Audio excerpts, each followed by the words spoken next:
Je sais qu'après la victoire en Occident, il y a des prophètes de malheur qui ont prédit des catastrophes pour notre pays.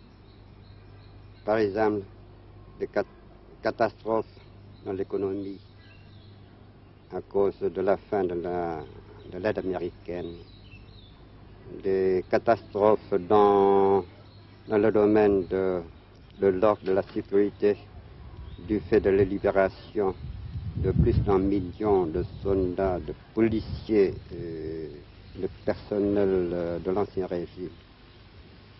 Or, tout cela ne s'est pas produit comme vous pouvez le constater, bien au contraire. La vie là-bas est normale. Les gens travaillent, les entreprises fonctionnent.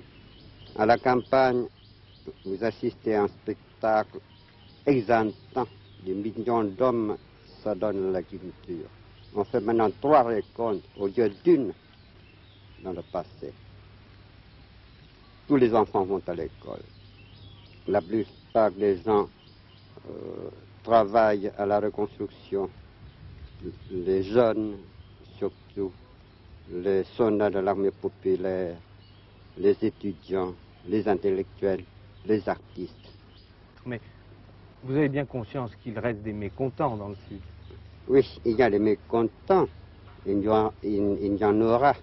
Ce sont des gens qui ne peuvent pas s'adapter, qui ne s'adaptent pas encore, et qui exigent de nous beaucoup d'efforts pour faire en sorte qu'ils s'adaptent à la vie commune et qu'ils participent à la construction du pays.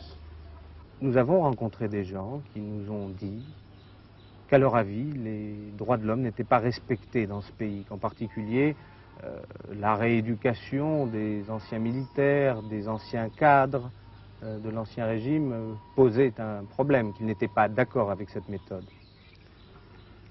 Eh bien, les faits se sont chargés et se chargeront d'apporter des démentis successifs à toutes ces affirmations.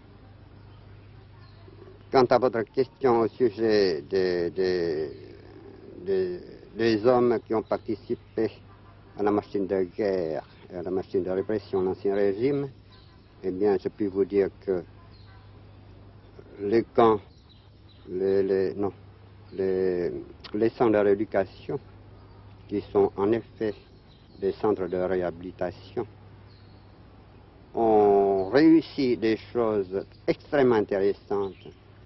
Ils sont arrivés à en faire des hommes nouveaux, des hommes qui peuvent réintégrer la vie civile normale et qui ont participé avec allégresse à l'élection de l'Assemblée nationale pour réunifier notre pays.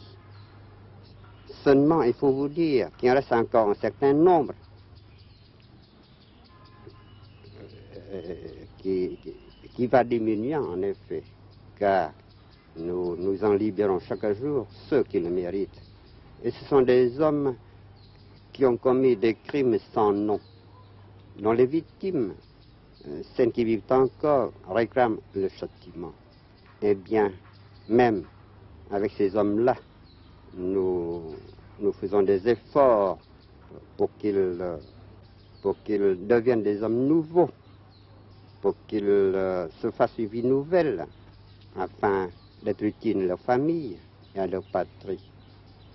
Je suis convaincu que c'est la solution la meilleure, cette politique faite de générosité et de clémence.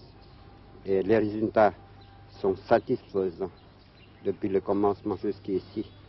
Et je pense que nous arriverons à résoudre très heureusement cette question.